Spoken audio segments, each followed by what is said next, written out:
You're about to watch a Trains Newswire video. If you enjoy what you see, consider watching some of our other full-length videos. Hotspots, Horseshoe Curve, Tehachapi, Chicago Racetrack, and more. Locomotive, the video companion to our best-selling special issue. And a special collection from documentary producer Rich Luckin. All these and more are available from our website, kalmbachhobbystore.com.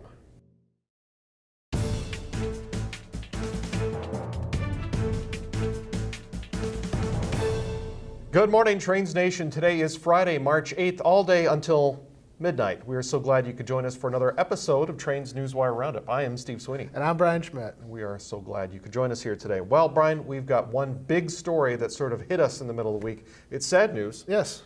Former Amtrak President Joe Boardman has died, age 70. He was on vacation in Florida recently when he suffered a stroke. And then he lingered on a couple of days and has since passed on. We've got several stories up on Joe's passing. We have some funny stories from reminiscence, at least. We have people who are sort of eulogizing Mr. Boardman. And we also have his final interview with Trains Magazine, which I think is his final interview, period. And that appeared in the March issue of Trains. Read that all. It's kind of a sad thing. It is. Yeah. You know, we had a sort of a love-hate relationship with Joe while he was Amtrak president. Changed a little when he wasn't president. Right. He sort of became a lot friendlier to us and said a lot more things. So maybe retirement changes you. Anyway, read all of those stories. I think we have 4 or 5 up right now on Trains Newswire. There's a few that are floating around the site that are not on Newswire, too. Correct. The quiet car story. Correct. Lives under the railroads section. Yeah. Right. Yeah. But there are also links on our Facebook page. So if you check our Facebook page with As any you regularity, yeah. and you should, check it once a day, just, you know, for good health, then you'll see the stories on there. A Wabtec strike is over for now. Wabtec striking laborers in Erie, Pennsylvania. The Wascally Wabtec. Wascally Wabtec.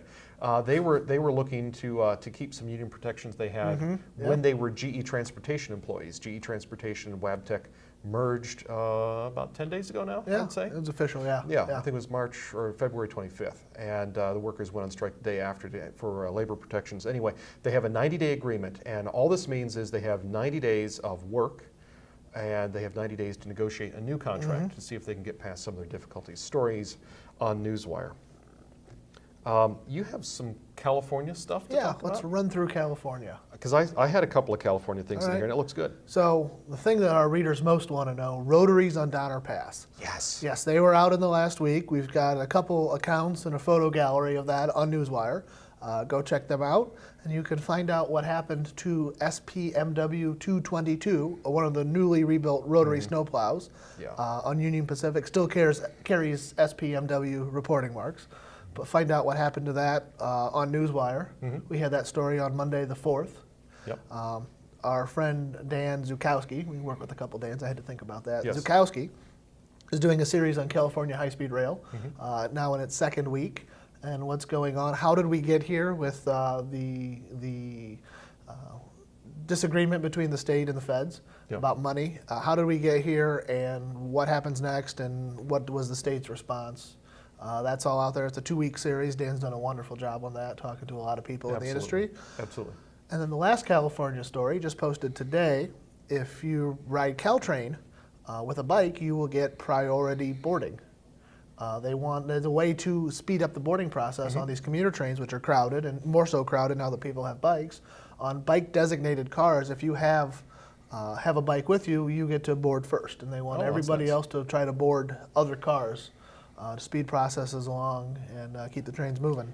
Now save a minute each stop. Are these mostly bilevels? Yeah, they're mostly the gallery bilevels, kind of like you see in Chicago. So I was thinking about this as you talked about it. You know, if they really wanted to speed things up, they would have everyone stand in a line like this, like nice and straight, and someone at Caltrain would turn the switch on, and you just go like a Lionel motor car, and you just like load just like the cattle top. on the Lionel. Right. Yeah. No? I think they should put bike racks in the front of the engines, just like buses. Why not? Make it more interesting to photograph. What's the worst that could happen? Yeah. Right. Yeah. Oh. Yeah. That's what I have. 3 stories from California. I like that. Yeah. In Ohio, you're from Ohio. I was at one time, yes. You're not anymore. You're a Wisconsinite, but that's okay. 765. Yeah, that's Steam right. locomotive. It's going to go choo-choo in Ohio this year That's again. right, Cuyahoga Valley Scenic.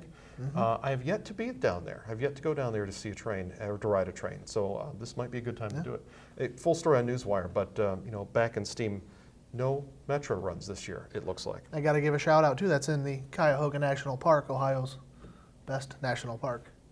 Best or only? Yes. Okay, got that. One final story I've got. It's sort of odd. Earlier this week, there were some frantic messages about signals being down around Chicago Union Station. Yes. Do you remember this? It was late last week. We got the response That's this right. week. That's right. Yeah, it was late last week. Signals down at Chicago Union Station.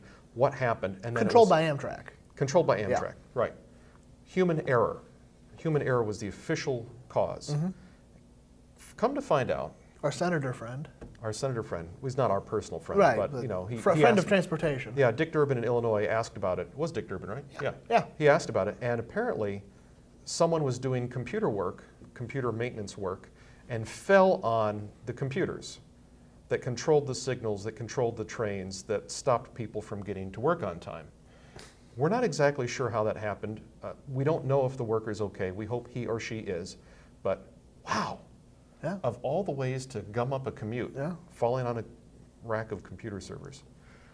It does fall under the human error category in the original explanation. Yes, it does. Yeah. Yes, it does. Well, here's hoping that you can avoid all of that sort of human error this weekend. For everyone at Trains Magazine, enjoy your time.